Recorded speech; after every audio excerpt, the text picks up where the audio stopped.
Welcome, everybody. Welcome, welcome. I'm so delighted to have Tsherin Sherpa come to RYI. It's like a long history since he's just told me that he studied here, around here, when he was 13 years old. So this is like playing in his backyard. I'm really, really happy to have him.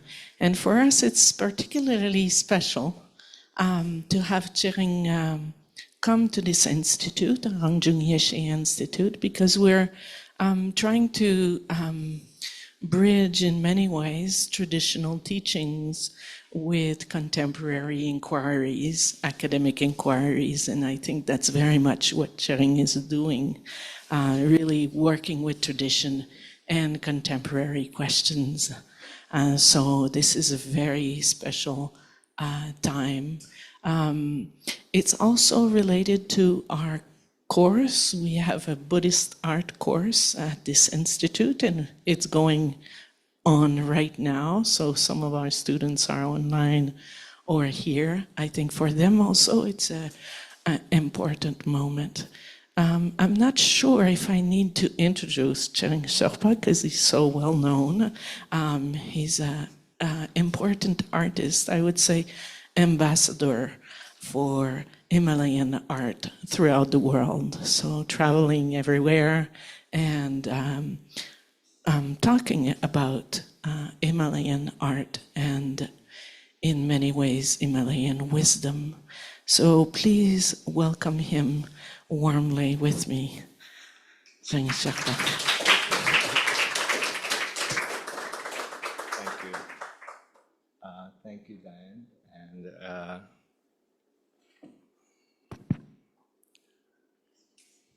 yes. Thank you, everyone, and thank you for coming today. I'm just going to go through some of my works and my practice, and to share with you how my practice has formulated in the last few decades. So I was actually born here in this area in Bodha, and brought up here, and I was born into a thangka painter's family. So my father still practices thangka painting, and around the age of 13, I was chosen by my father to to continue his practice. So he wanted to pass it down to one of his children, and I had some little drawing skills, and probably because of that, he felt like I was the right person to teach. During that time, there were hardly any houses around here. There was this monastery, and then I think my parents' house is one of the earliest one in this area in Phulbari. I used to come here to the monastery and study my first, scriptures, calligraphy, and memorizing Buddhist chantings and prayers. So I used to hang out with all the monks, and it was very kind of Chaitanya Rinpoche to let me, a lay person, just get included in that class. And after 5 years of traditional thangka painting training, I assisted my father on numerous projects. One of them happens to be over here in the monastery. I think the second floor of Chaitanya Rinpoche, Chokling Rinpoche's his apartment. So we painted all the murals and everything for them. So I have very fond memories and a very strong connection with Kanying Shedubling.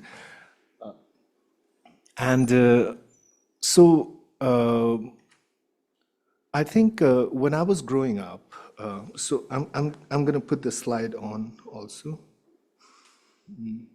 I need some help, I think. Just click it. Oh, okay. Okay.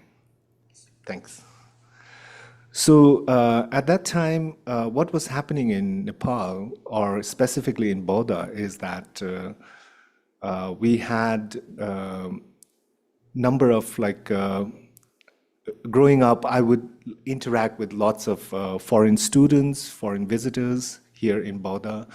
Also, I was always very curious about what is there outside of Nepal. And these interactions sort of like always opened up doors for me to have multiple questions and learn as many things as possible.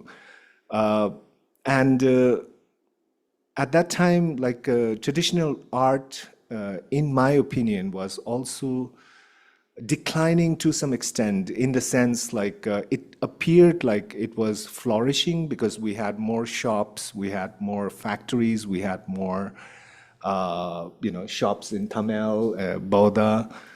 But at the same time, the practice, which was done in a very traditional manner, was diminishing slowly because now artists were assigned to assembly lines where you only learn how to apply color, and then you only learn how to do the detail work, and you're stuck within that for a number of years, many years. My father was very strict in that sense, and he decided that I would learn everything in very traditional fashion. So it took about 5 years for me just to learn the basic trainings. So there's, how to make canvases, how to mix your paint, how to make your brushes, how to apply colors, and what is the symbolism of certain deities, this, that. It was too much information because I was just 13 and then I was just growing up. So by the time I was 18, I was bombarded with all of these information. But after that, it felt like I needed to get away from here. So I found an opportunity to travel to Taiwan and study Mandarin and computer science at that time. And in 1988, I just left for Taiwan and just stopped being an artist for almost like 3.5 or 4 years. I just needed to put it aside and then experiment different things, studying and working and doing all kinds of stuff. And eventually I came back to Nepal again, assisted my father in a number of projects like monasteries, murals. And then eventually in 98, I had the opportunity to travel to the US. I went there in 98 and immediately, because there were hardly any thangka painters available in California at that time. So immediately I was employed by a Buddhist center as their resident thangka artist as well as instructor. And that allowed me to actually also engage with the Buddhist community in the West and also understand many things, gradually in the West. And so I ended up staying at the center for almost 2 years. And during that time, I had many students who were actually artists also. Some of them were artists, some of them were art professors, teachers, and that allowed me to understand art practice in the West. Because I didn't go to any conventional art school, although I was hoping to at that time, but I think I was stopped by my friends to go to any art school, but rather pursue and more like a self-taught artist, you know. So, and you have to imagine, like back in the 80s, we didn't have any art. Maybe we did, but we didn't have any art galleries here in Bodha area. We didn't have any art museums. We still don't have any art museums. So I had very limited knowledge about other forms of art and art, like conventional Western art history, etc. So I had to teach myself once I arrived in California, and I got exposed to art museums, art galleries, artists, different mediums, everything gradually. Then eventually,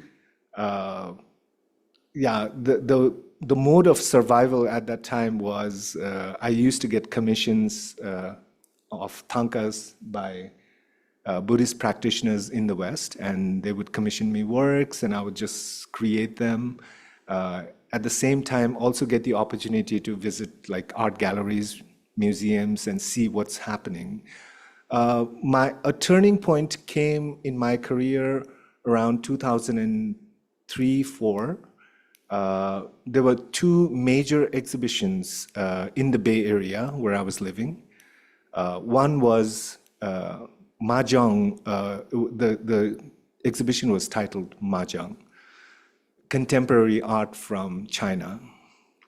And then the other one was, I forgot the title, but it was Contemporary Art from South Asia.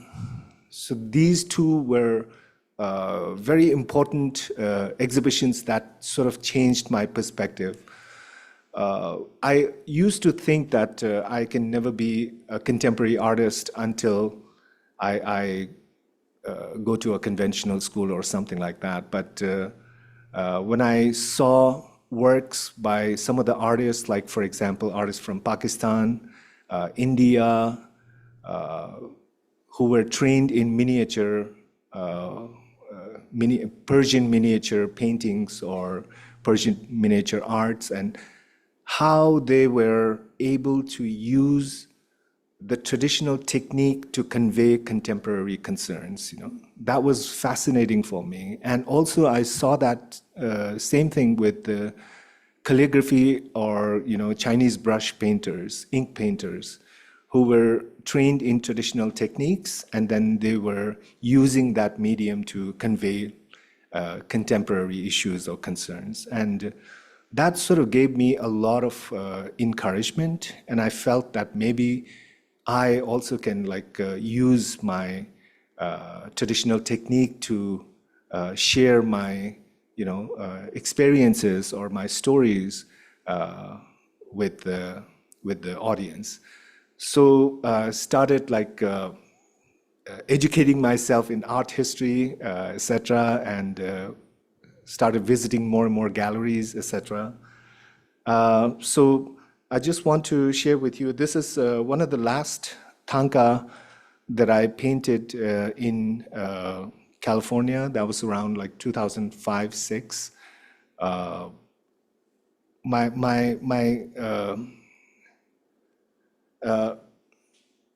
So once that happened,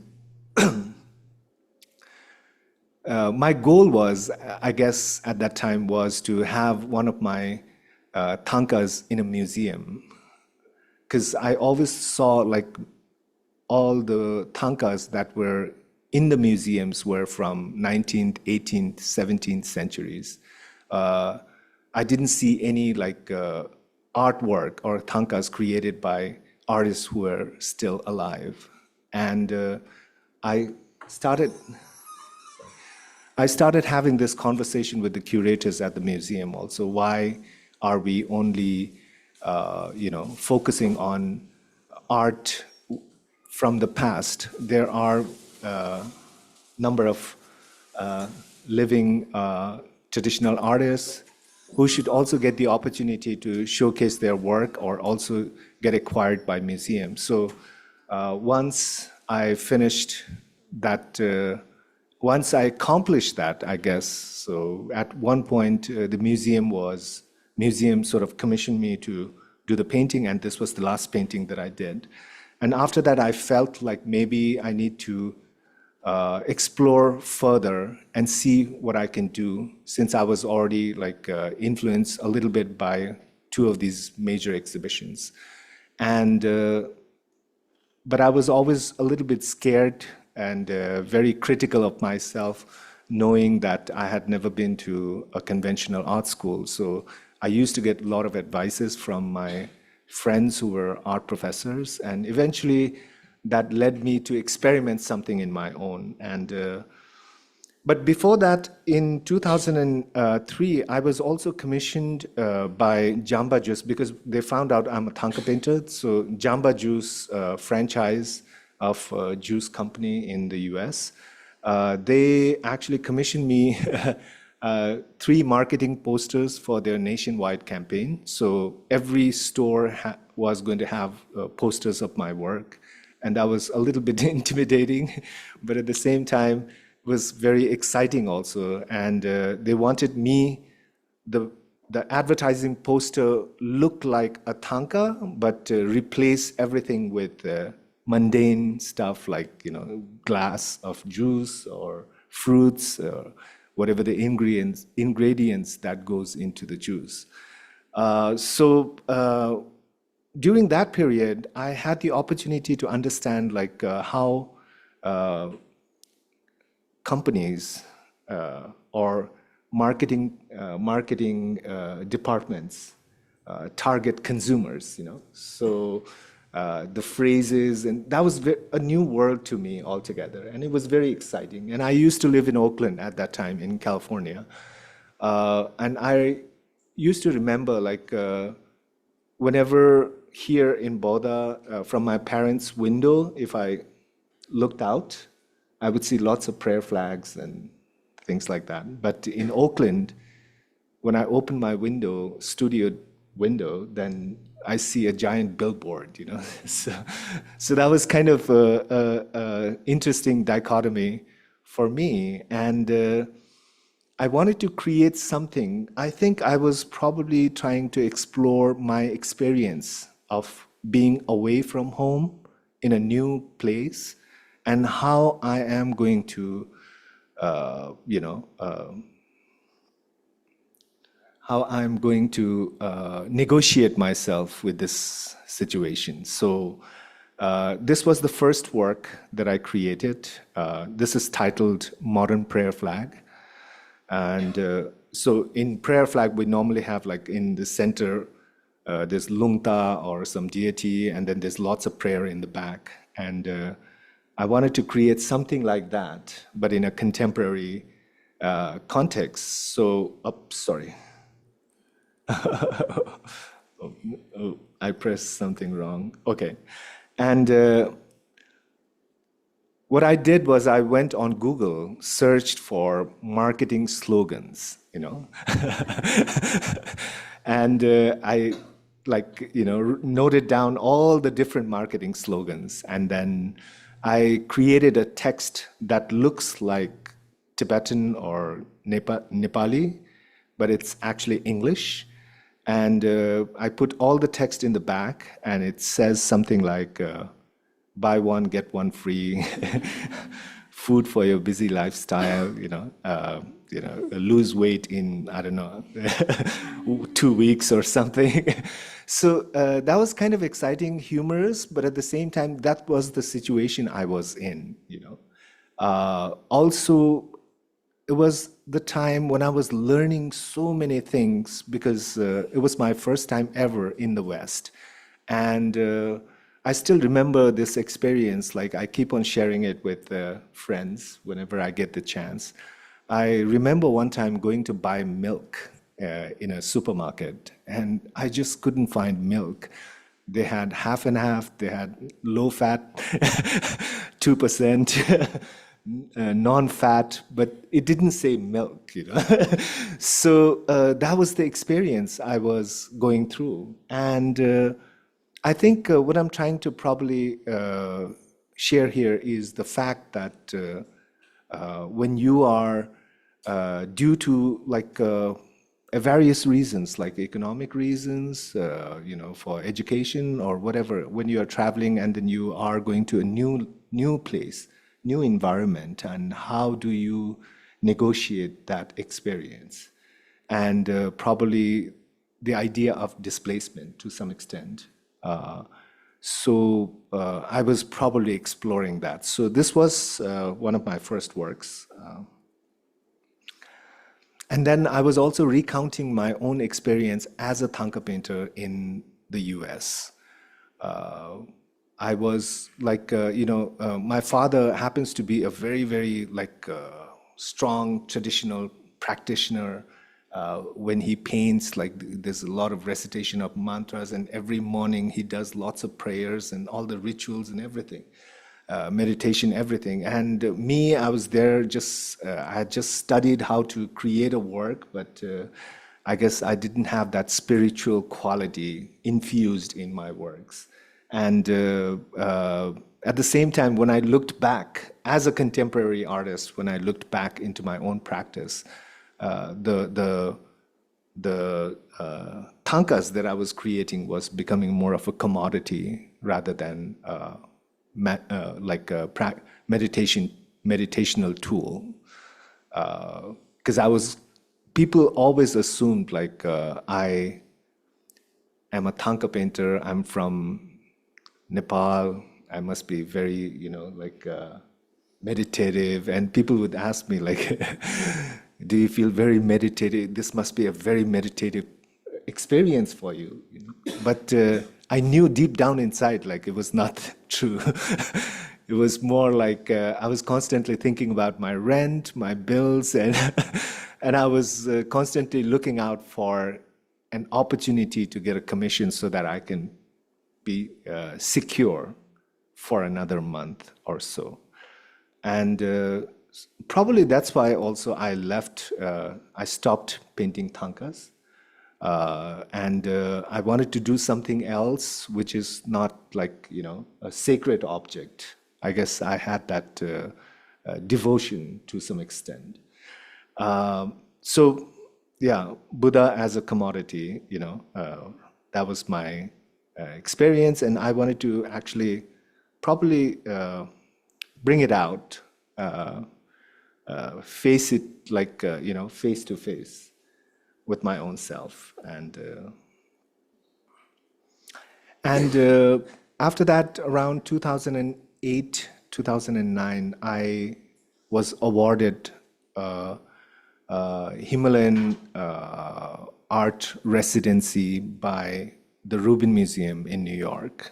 And that gave me the opportunity to be in a residency setup in Vermont, Johnson, which is like out in nowhere. It's like a few buildings and big space, 100 artists and writers all in one place for 3 months. And that was like a really, really wonderful learning experience for me, engaging and interacting with so many different artists from so many different places, like all over the place, like from China, from India, from Japan, from Korea, from Germany, France, everywhere. And that allowed me to also experience like how many different types of practices are there, how artists are thinking, how they are,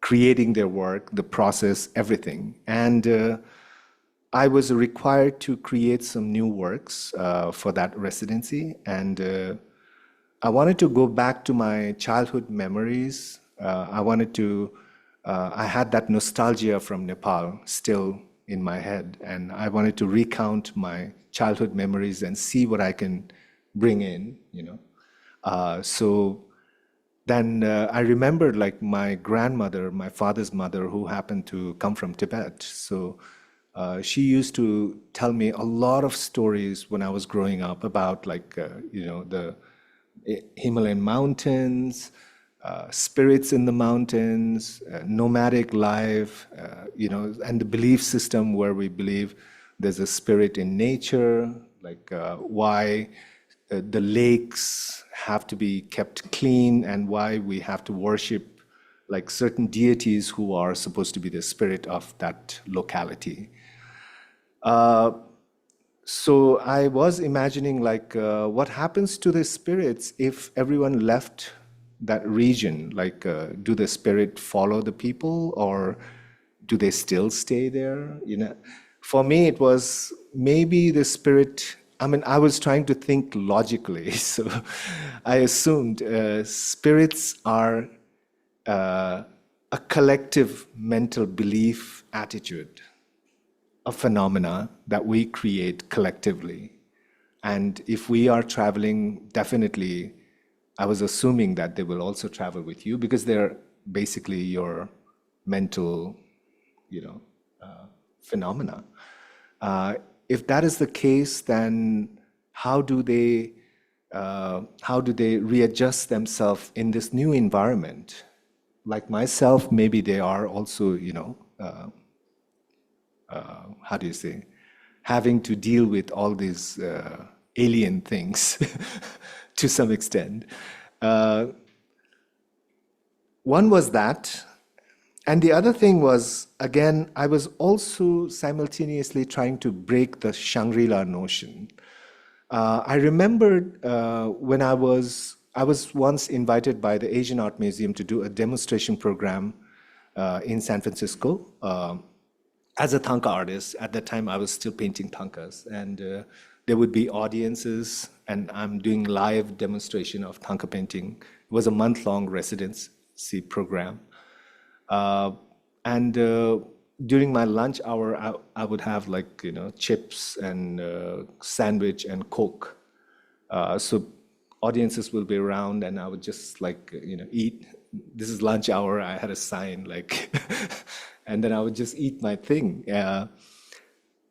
One very nice lady, actually, she was very, very nice. Like she used to come and watch me so many days, but one day she walked up to me and she was literally crying when I was eating my lunch. And I was very shocked. Like, so she said, like, I feel very bad. We corrupted you. Now you're drinking Coca-Cola. And I was totally shocked. Like, I grew up drinking Coca-Cola, even in Nepal. So I think the assumption was that because I was in my traditional attire, like with chupa, because it was a cultural program for the museum, so they wanted me to wear the traditional clothing and then thangka painting, and then she must have assumed I only drink butter tea, So that was very shocking. And so when I was at the residency and I was recounting those experiences, and I was like, how do I communicate with the world about what I am, who I am? I wanted to break that Shangri-La notion to some extent because at times, I remember in the West, in the beginning, when my friends invited me for dinner or something, and they would be like, oh, he's a Buddhist, he doesn't eat meat. Or, when I go for a haircut, like, oh, you're the people of the Dalai Lama, and they start bowing. So it was kind of putting me in a box. I wanted to be as normal as anybody else. I wanted to fit in. I didn't want this huge Shangri-La responsibility carrying around with me. So I couldn't drink, I couldn't eat, I couldn't I was put in a box. So I wanted to break that through my work, communicate through my work. So what I did for this work was I again went to Google and asked for Himalayan people living around the world, and then a lot of images popped up. There was a program called Photo Mosaic or something where you put lots of photograph superimposed on another photograph, and you see all these pixelated like photographs inside the body. So this is a mixed media work, and so I printed that and then painted Mahakala, Mahakala face. The idea was like it's almost very autobiographical, but at the same time, it's also resemblance of a spirit that I was trying to imagine. This was the first work in the spirit series. And then again, still trying to break that Shangri-La notion.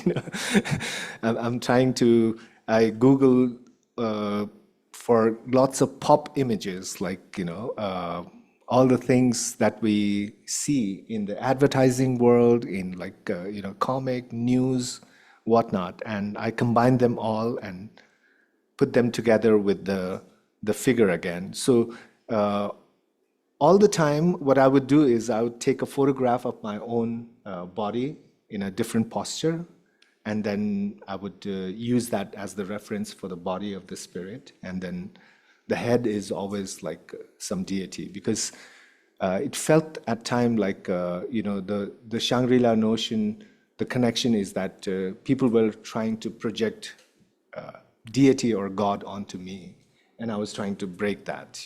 So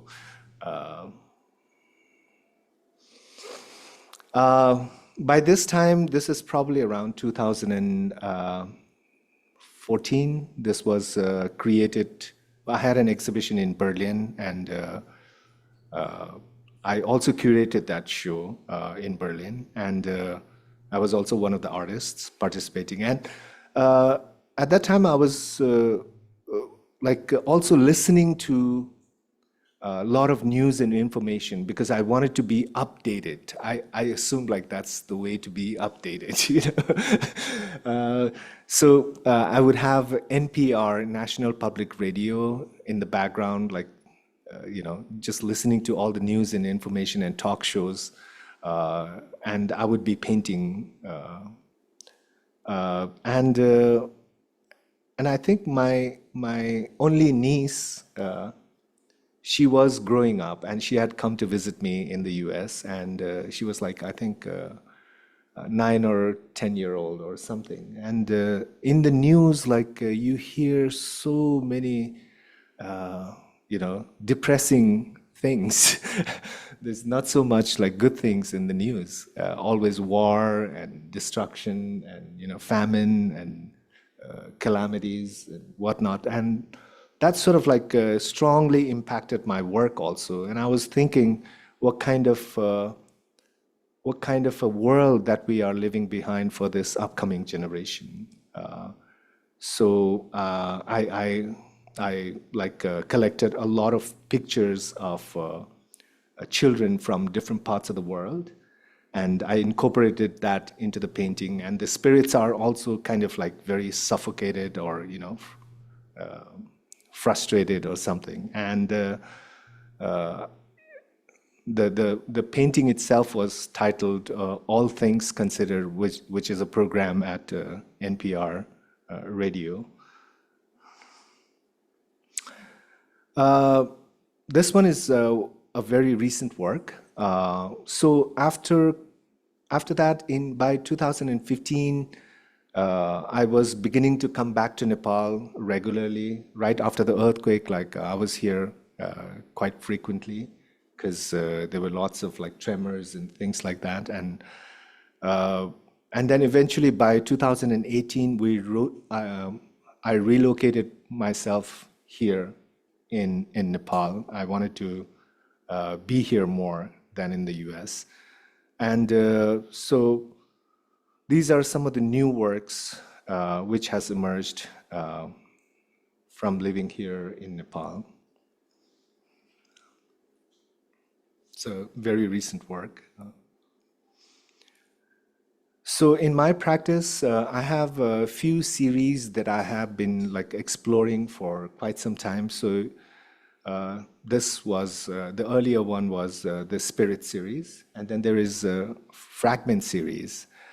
The Fragment series actually was inspired also during that residency by what I noticed around me in the West. I saw a lot of Himalayan people in Canada, in Europe, in America, and then what I also noticed is it's one person goes abroad, and then they start a family there, and then the next generation is born, and they're trying to pass down some of the best things from their tradition, from their heritage, from their, language, certain things they were trying to pass it down in a fragment way.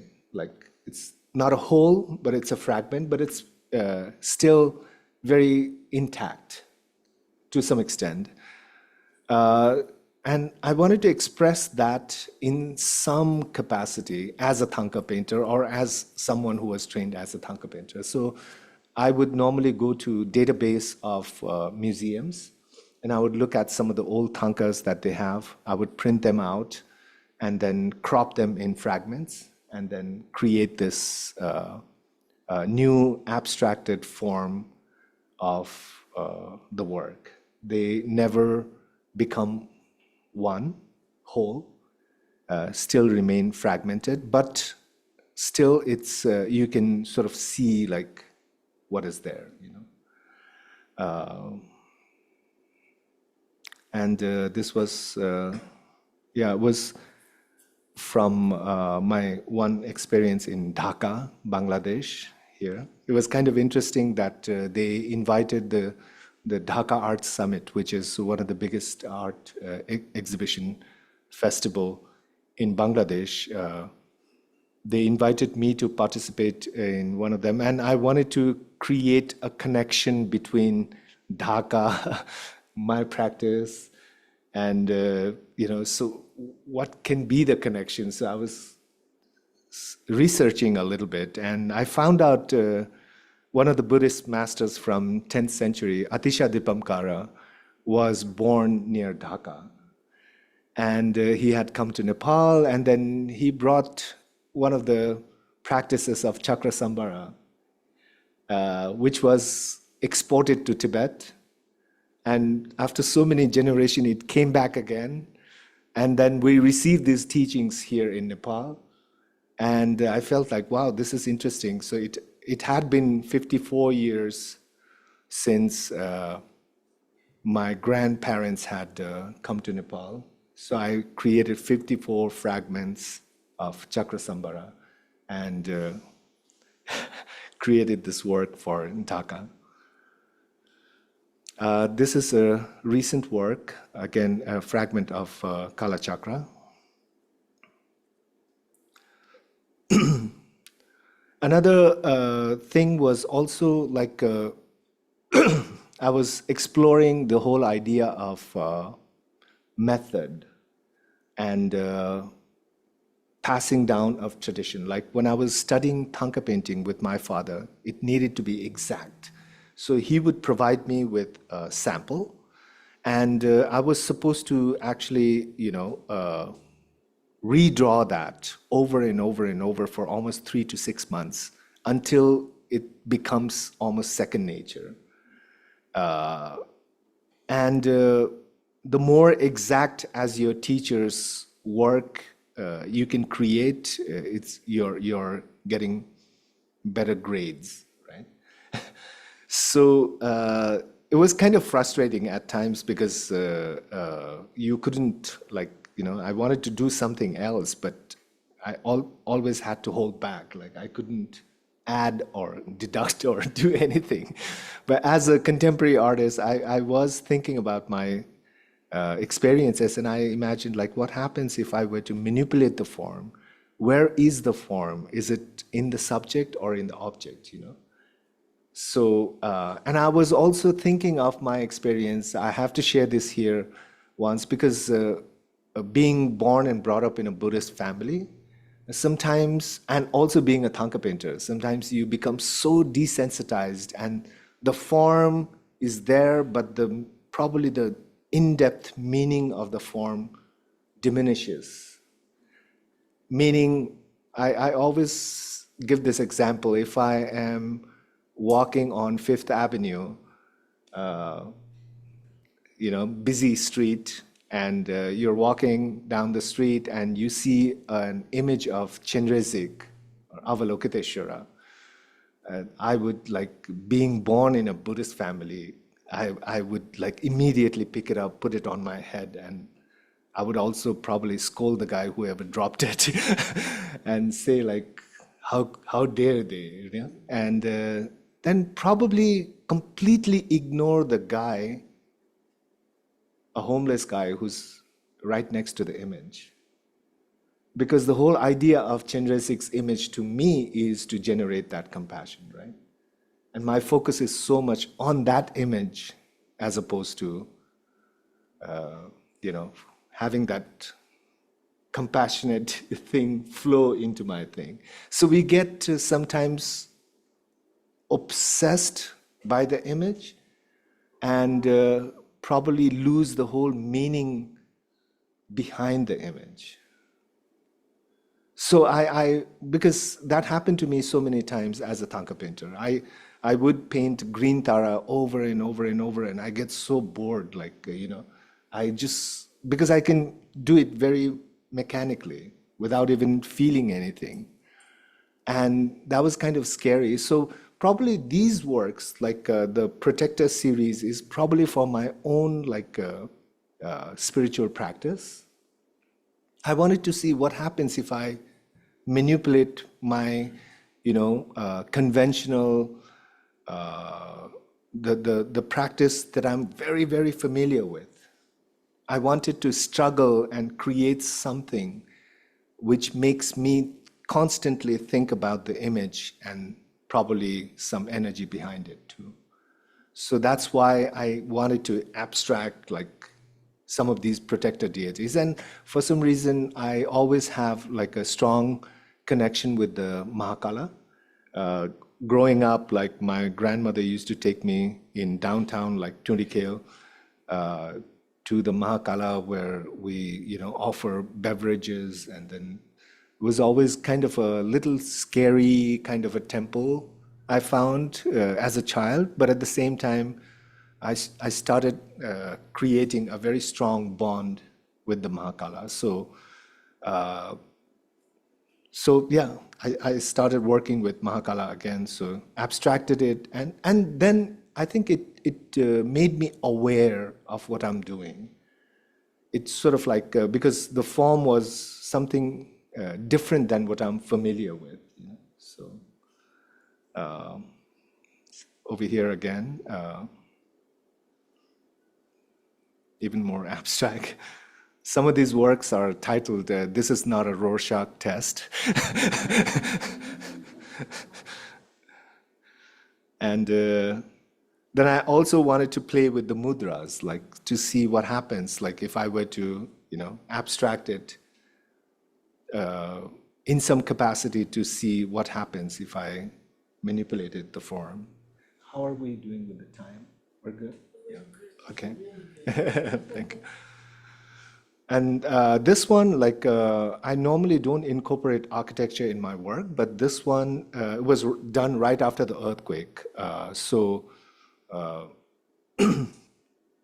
have some architecture images here also, because that was my experience, like coming down from the airplane, right, and coming back to Nepal right after the earthquake was it, because we have so many, like, beautiful, bright color homes, right? So when you're landing from above, you see, like, everything very beautiful, intact. But as you land on the ground and you see all the devastation that has happened, with the earthquake, so it was my experience. I wanted to share that. And speaking of the earthquake, so during the earthquake in 2015, at one point I was preparing for an exhibition in Hong Kong, and that required me to create a body of work. And I was here, I wanted to be near my father, so I rented a small apartment in Tinchuli, and then that was my studio, that was my home, and I would just walk around, go to Bodhanath, for circumambulation or just hang around sometimes in the evening. And I would hear these noise like these repoussé artists clanking on these coppers every day. Yeah. And I was very curious because when I was still living in Bodha, we didn't have that many repoussé artists around here. But by then, like there were quite a lot. And I was surprised, like, so one day I walked into one of the repoussé artists' place and I found his skill was really, really amazing. And we became sort of like friends. We started like talking about our practices. I told him I used to be a thangka painter, but now I'm an artist. I do some exhibitions, and he had no clue what exhibition was, like what is a gallery, what is a museum. He just knew like he was creating these works for either Buddhist practitioners, temples, or shop, or visitors. So then we became sort of like friends every day, engaging, talking, revealing more and more. And then I asked him, like, oh, what's the situation like for traditional artists nowadays? Are you able to make your living?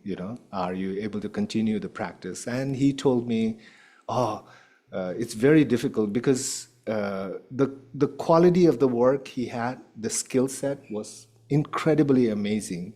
And he had been doing this for almost 20 years.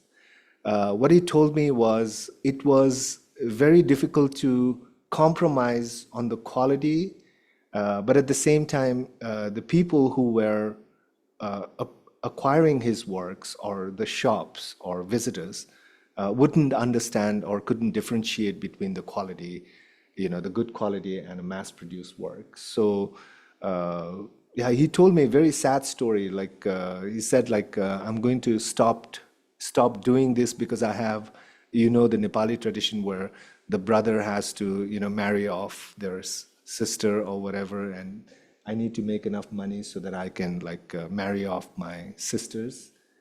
So I plan to go to Malaysia and work as a manual labor, And that was heart-wrenching because I knew it would take 20 years to develop that kind of skill.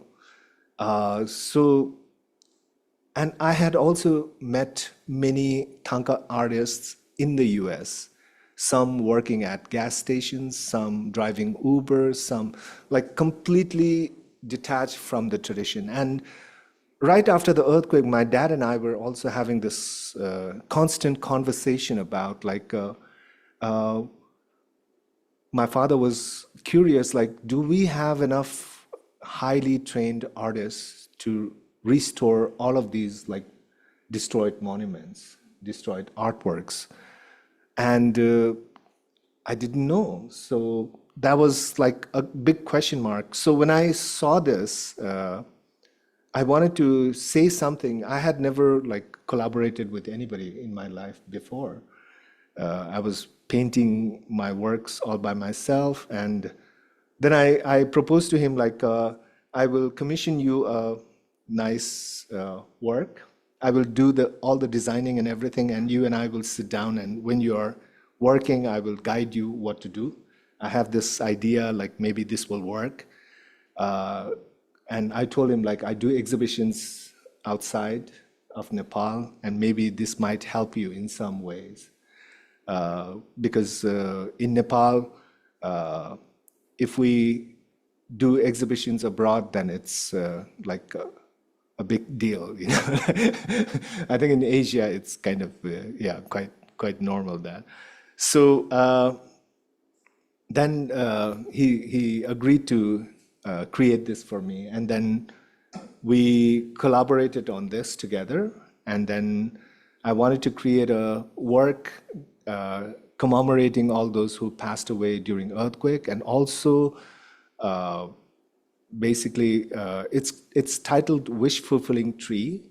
So the idea was when visitors come, they would write down something, their wishes, and then we would like insert them within the mandala, like just like consecration practice. And at the end of the exhibition, we burn all of these wishes, and then hoping that it sort of like floats in the air in the universe. I showed this first in Hong Kong. It was highly, highly appreciated. And then after that, I was immediately invited to the first Kathmandu Triennale in 2017, and they wanted me to show this piece. So the artists who actually created this, the artisans, they were also participating in the exhibition, and they were seeing like, oh, this is a new thing. Like, people are coming and commenting on it, and newspapers writing about it. And so this was totally new experience for the traditional artists. And then immediately after that, in 2019, I was invited for Incheon Biennale in China. And I exhibited that. This piece was requested, so I did this again. And then I was invited by the Rubin Museum to show this in New York, and the museum actually ended up acquiring it too. During that time, like I was sharing all these publications, whatever, online, offline, the physical publication, whatever. I was constantly giving it to him. And he and I were also friends on Facebook, so I would keep on updating him what's happening, and then like after that, I told, and everywhere where I exhibited this, I always told the institutions that I requested them to always have his name also. So it's in collaboration, Tsherin Sherpa in collaboration with Rajan Shah. So that was always there, so that I am also, he also gets credited. The whole idea behind creating this was so that he wouldn't leave in some way. I didn't know what was going to happen. We were connected, but we lost touch also because I was going back and forth. During COVID, I was away, and then in California again. And in 2023, I was reached out by Thailand Biennale. And they said, like, we would like you to create this work, bring this work again. And I said, now it belongs to the Rubin Museum. I can't do this. I'll have to make a new one. And they said, yeah, please do. So I actually called him up. I didn't have his phone number. I had like on Messenger. I called him up, and he said, I asked him like if he would make a new one for me. And he said like he's really, really sorry. He's in Sikkim, tied up for another 3 years in a monastery, and he won't be able to create this. So I was really happy that he didn't have to leave. He continued. And so that sort of gave me a little bit of encouragement, thinking that, wow, even a small gesture sometimes pays off, So having said that, then after that, I started collaborating with other like metal workers, like in Patan, some of the artists who are doing fiberglass, stuff like that. And this is a work, this is an installation view at the Rubin Museum just 2 years ago. And this work was created for my participation at the Venice Biennale in 2022.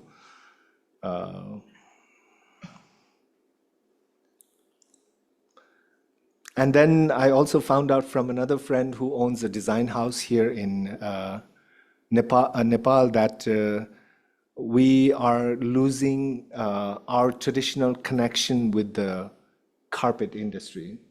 So he's the third generation carpet, comes from a third generation carpet family and manufacturers. And he told me like back in the 80s and 90s, a lot of designs started coming in from the West, and they wanted like abstract designs and everything. And somehow Nepalese weavers ended up becoming like manual labor here.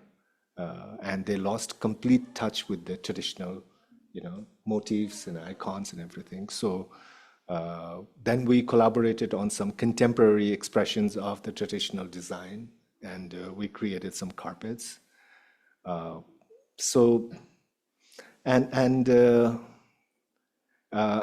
always had this guilt that I couldn't follow my father's footstep as a thangka painter. Then I actually requested a friend for his space here in Bodha, Arubari. And we started organizing some thangka classes for students, whoever wants to walk in and learn every Saturday. Yeah, so I invited a teacher from Tsherin Monastery, who is a thangka teacher, instructor over there. So we have classes on Saturdays. And then having lived in the US for so many years, artists in Nepal thought like I have a huge capacity to do anything. So everyone would come and complain to me like we don't have enough spaces here for showing our works. I'm graduating next year. I graduated 2 years ago, and we only have like so many spaces to showcase our work. And because the commercial galleries are always looking out for artists who are more familiar and easier to sell.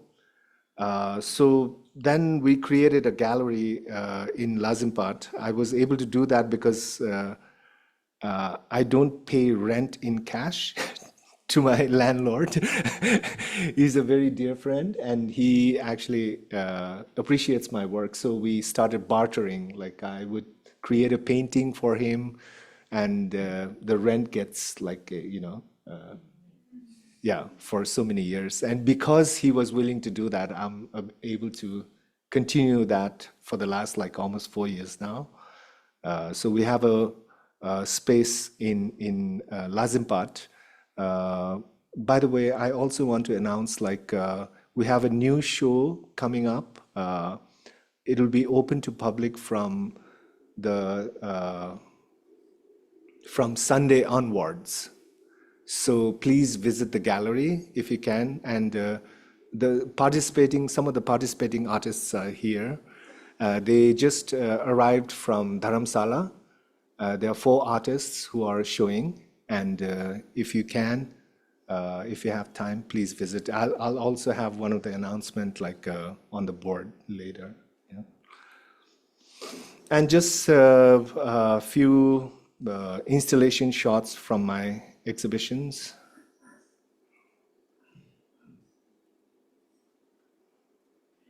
And that's it. Thank you.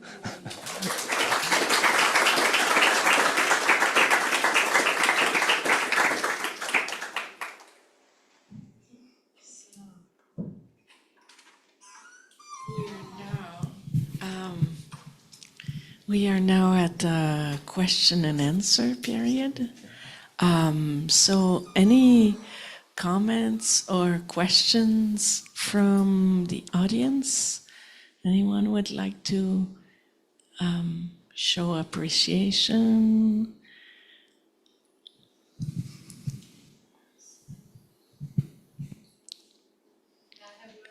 Yes, yeah. So please, can you wait until you have the microphone? Because there are people online, so we have to use. I'm wondering about your dad. What does he think about your expressive ways of doing the tangas? Yes, thank you. It's kind of interesting now in hindsight when I look back, like if I was still living in Nepal, I would probably have never left thangka painting and probably would not like dare to do anything new. I think I was in California, away from my family, away from everybody, and I could do whatever I want. Yes, he had a huge expectation, and during those formative years, it would have been very difficult for me to convince him what I was trying to do.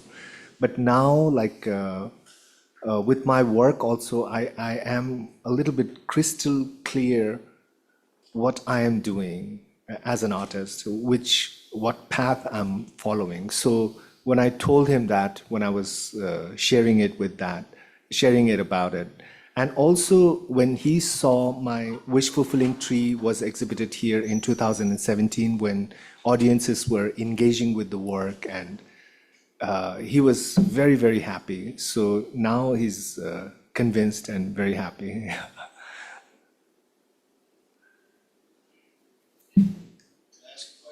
Yes, please. Who are some contemporary artists who you love and that maybe influenced your work? Thank you. I think in the beginning I was very strongly influenced by practices of, even though it differs from my practice. Duchamp was very interesting for me because his idea of the fountain, when I saw for the first time, it was like, wow, this is art. Like ready-made can be art, And then I thought, and I realized, hey, this happens in our tradition also. Like I go and buy a mineral water bottle. For the shopkeeper, it's a merchandise, right? I bring it home, I pour it in my altar, and then it transforms into, dutsi, or what do you call this in English? Nectar. Yeah. So, depending on this place and, function, it keeps on changing its meaning. So then I could relate to that very strongly. Then, of course, I also was very much influenced in the beginning by Warhol, because he was painting a lot of pop icons. And as a thangka painter, all the deities are icons, right? So I could have that similarities and,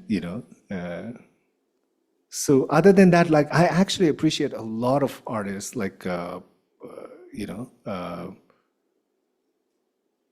performing artists like Marina Abramovic, of course. And many of them, actually. Thank you. There are questions coming from a comment, actually. I'm not from the art background, but art makes so much story when history and background story is told. This is so interesting, yet so relatable to remember for a long time. Thank you. Thank you. That's a very heartfelt appreciation. Yeah. I have a question about this Mahakala shapeshifter. Yes.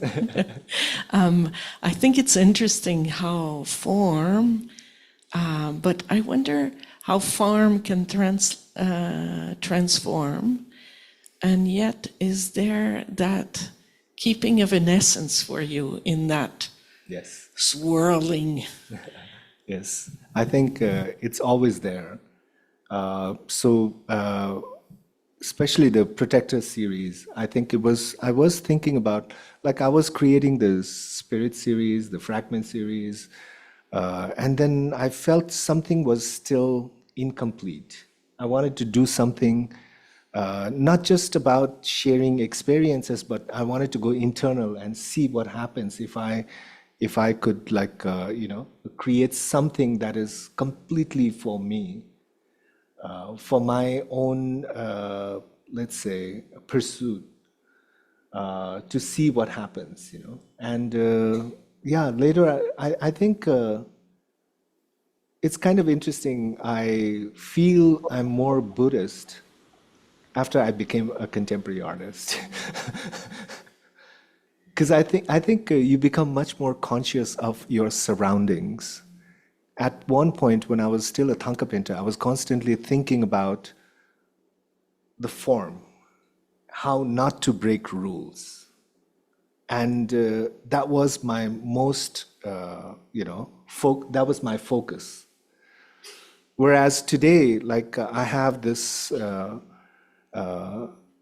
opportunity to explore whatever I want to create. But at the same time, for that, I need to look in my surroundings, to see my environment, to know about situations. It could be, personal, social, spiritual, political, so many things. I'm concerned, yeah. And I think that makes me much more aware. So it's almost like the spirituality which you didn't feel when you were stuck with the form actually deepened Yes. by. Absolutely. Yeah. Wonderful. Thank you. Yes. Okay. Question here. Can I use my microphone? Yes, you can use your microphone. Just can you hear me now? Yes, we can hear you, Lakpa. Destiny, I'm very delighted to join this online Zoom meeting. Even though I'm here in Bhutan, far from everyone, I feel connected and have learned something very truly beneficial. And so my question is how does the thangka painting help a practitioner deepen their understanding of Buddhist teachings? Is it for thangka painters you're referring Yeah, to? yes, lah. Yeah, one good example that I have noticed is my father, who considers thangka painting as not just as his profession, but it's gone so much beyond that it becomes his meditation practice, and also so much focused on history, the past tradition, different styles, different techniques. And I believe he had like 6 different teachers, including one Bhutanese, by the way. When I see him, I was so discouraged to be a thangka painter because I was born and brought up in a different environment. For example, in the case of my father, I think sometimes that's why sometimes information is it has its benefits and downfalls. I think I had too much information, and probably I was the first one in my whole family lineage to go to a conventional school. Then you learn about science, math, you learn about different things, and then you start questioning. And then my father still doesn't have a cell phone. He doesn't know how to work with it, so he still has this old style phone. And he's very happy with that. So I mean, it depends on different individuals, I guess. But to answer your question, I think when your art practice becomes your spiritual quest, even for thangka painters, then yeah, it becomes you become more spiritual, I guess. I'm sorry, I may not be the right person to answer this, but yeah. Thank you. Thank you for this question, Tsherin. So we have another, I think it's a comment. Thanks a lot for sharing your art journey. It's very inspiring. You have been a very successful artist with all your hard work and new ways of presenting traditional art in the modern concept. Huge applause. At the same time, lots of artists are even struggling for a living. So my question is, can traditional artists who are practicing the traditional style can create a new reach internationally? Please suggest what is lacking in the traditional art sector. Yes, thank you for your question. Yes, I think I felt that too, to some extent. I could. It was so difficult to convince institutions like museums to actually support living traditional artists, because they're always too focused on the past history or antiques or objects from different centuries. And my conversation with the curators would always be like, there are so many practicing.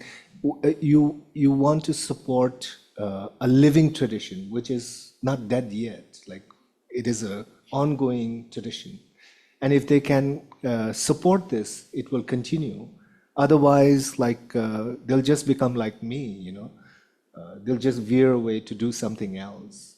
And there should be balance. I am always fascinated by Japanese traditional artists, how Japan is able to support both traditional practices as well as contemporary expressions. So that is a good model if we can create that within the community as well as internationally. I think. Really good. It's almost like this all tension between preserving and innovating, which Exactly. we're talking about here. Thank you so much. I also have a question about maybe the contemporary upcoming young artists that are out there right now, especially for the Tibetan and Himalayan scene, because I feel like still many families are not very used to the concept of contemporary art, so there might be not so much support. Yeah. On top of this, they are upcoming and with that struggling, right? Yes. If you have maybe any advice for them, or maybe even a wish for this new generation that is coming up right now, Yeah. because there is now a contemporary Himalayan Tibetan art scene, right, of established artists, but yeah, maybe some advice or like a wish for the new generation that is coming up Yes. right now.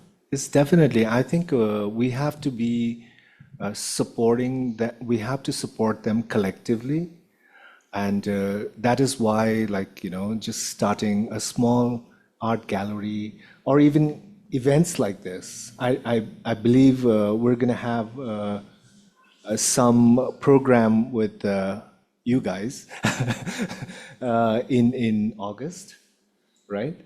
So I think the word needs to get out. Basically, I always tell young artists, visual art needs to be seen.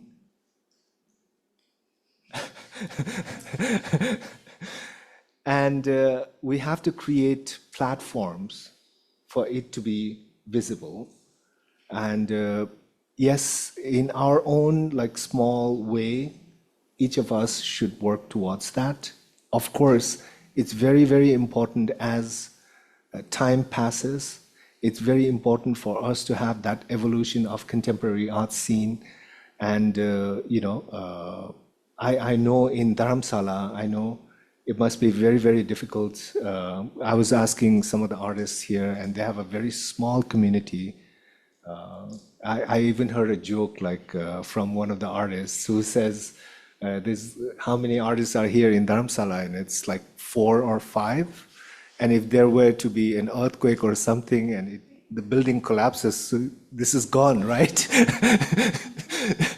So but having said that, I think, and also another thing is, having this communication networks within the artist is very important. And yes, and hard work, I think. Yeah.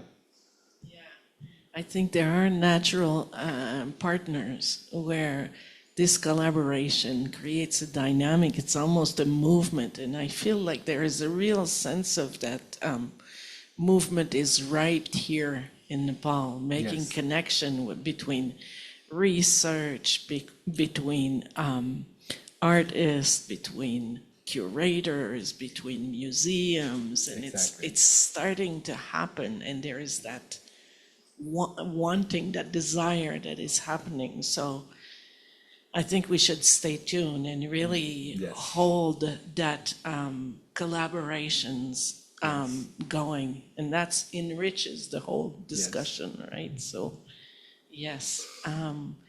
Anybody else? There is another thank you here. Thank you for this deeply interesting presentation. How often have you exhibited in Kathmandu? And how do you feel your work is understood by your community here? So thank you for your question. I do have exhibitions of my works every now and then, maybe almost once a year or once in 2 years sometimes. Also, there's been a huge support from my friends, here in Kathmandu. When I first moved here, I thought I was just going to produce my work here and then ship it to my galleries in Hong Kong and other places.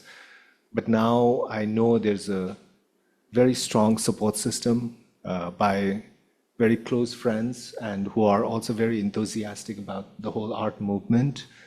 And this actually definitely, and also I've seen in the last, like since I moved here in 2018, up until now, I've seen this dramatic, like, burst of dynamic energy here in the art world in Kathmandu. So this is very positive. Yeah. Anybody else would like to? Hello, thank you so much. This has been incredibly rich, as have all the questions and your responses. Something I have many questions, but I'll just limit myself to one, which is your relationship to technology, because your art practice has spanned such an interesting time from the 80s and then through the advent of digital media and technology and processes. You referred tiny little bit, but I wondered if you could talk a bit more about that, because it seems so crucial when one's talking about Himalayan traditional practices, but also contemporary Western practices. That's a very exciting period that you span. Yes. Actually, it was very interesting. Like the first time I arrived there, it was very interesting. I think when I first landed in America, I only knew names of 5 international artists: Leonardo da Vinci, Michelangelo, Picasso, Salvador Dali, and I don't know, Frida Kahlo or something like that. That was about it. So that was the knowledge, we had access to in this region at that time. Arriving in America, I also saw, I think in the beginning, the art scene was much more about, the West, of course, Europe, America. I would hardly see any Asian artists, except for like Kusama or Namjoon Park, or very few, or Yoko Ono, something like that. And it all happened in front of my eyes. Like I started seeing, like I said, the first major exhibition in the US by Chinese contemporary artists, and it was 2003, 4, and that's when I would see Ai Weiwei and all of these like artists now that are so visible, and even the Indian artists, like I was seeing that. So after 2000 onwards, I think in the West, I noticed like even the institutions were being more inclusive towards different region. And that's when we finally get to see artists from Vietnam or Sri Lanka or, like Africa or some regions. And I think that also allowed me to contemplate of my own practice, because in many of these places, artists were bringing in their traditional heritage practices in some capacity, like Brazilian artists like working with shamanic practices, and Argentinian artists, or even it felt like expression in a new form or new way. But the same thing is like practiced in the past. For example, I know one Taiwanese artist, Li Mingwei. He does performance art, and when I went to see his work, it was literally sand mandala that he was doing. Basically, there's like a lot of sand on the floor, and he's like, he creates things, and then the performance is like, then you sweep off all the sand later, and it's so that past tradition is somehow brought forward in a contemporary expression, so I could relate to that very strongly. As far as the technology is concerned, I think it was just like a few things in the beginning, because I was living near the Silicon Valley. I was always wanting to experiment something, so I just use that tool. Thank you. It's almost like there's a part of your journey is about also immigration and how would we adapt. And in some way, I feel like Nepal is a little bit like that, like it's adapting to modernity or whatever. Even the new government is like, whoa. And like, how do you keep what is good from the past? Yes. And move it in the form of that. So It's very exciting. I think in the 80s, when I was growing up here in Nepal, my generation was looking towards the West. Was like everything in the West is amazing because we didn't have any access to television. We didn't have, and I would like find some comic books like every now and then, DC comic, Marvel comic from our friends who were visiting, and we would be like, wow, this is so cool, you know, like then like fast forward, when I came back in 2018 to Nepal, I saw this new generation who understands the value of the tradition, who understands how to appreciate their heritage, who is not only looking towards the West, but also balancing both, you know. So that was very exciting and amazing for me, who grew up in the 80s. You know? there is one more comment there. In Bhutan, where thangka art is both sacred tradition and a symbol of national identity, how can its increasing exposure to global audiences challenges the balance between perceiving authentic Buddhist meaning and adapting the modern cultural and economic influences? I think that dichotomy is always there. I think we've been talking about this in the last hour or so about balancing preservation and modernity. We need like to be vocal more about like tradition and its important role within the community, I think.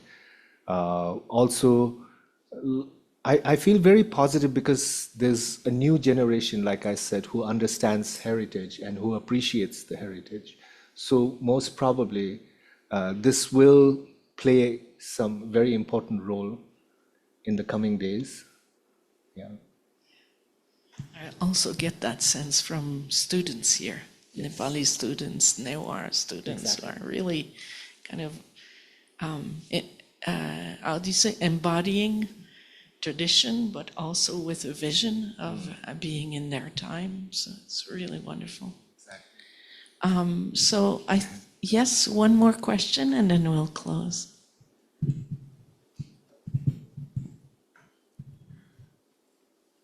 Sorry about my English. What were you thinking while putting tattoo types of arts in your sculptures, in your spiritual bodies? What were you thinking? And that's it. Like, I don't know how to say it. Can I speak in Nepali?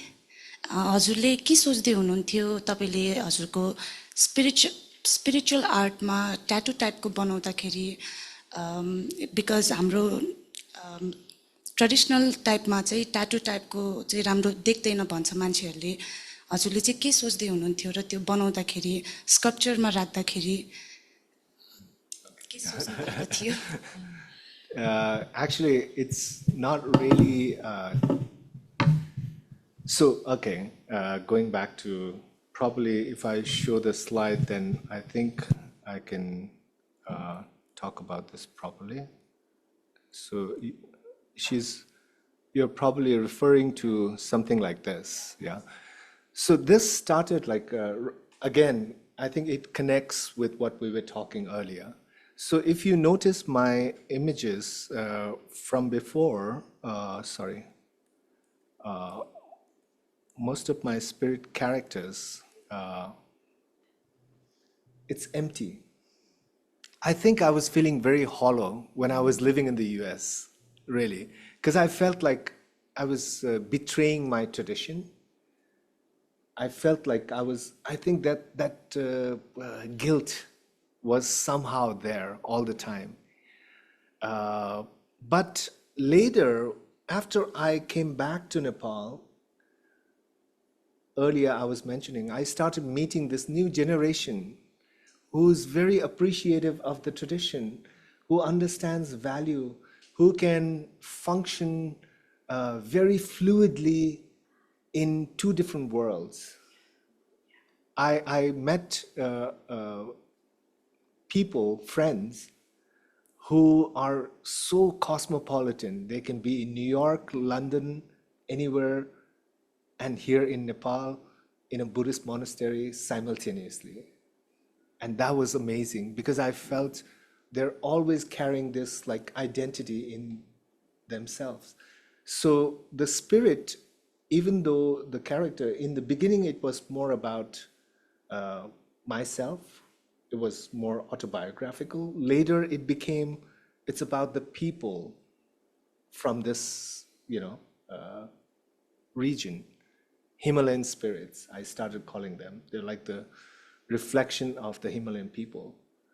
And I started seeing that in them, I have friends like who do meditation in the morning and then some are studying like Buddhism. So it's kind of very fascinating, and by choice, not by force. Like my generation, I was forced by my father to come to the monastery and study. But this new generation, they understand like what is important for them, So I think the pattern is actually abstracted form of Mahakala again, and that gets inserted. So it's like you're carrying this identity with you. So yeah. How wonderful. Thank you.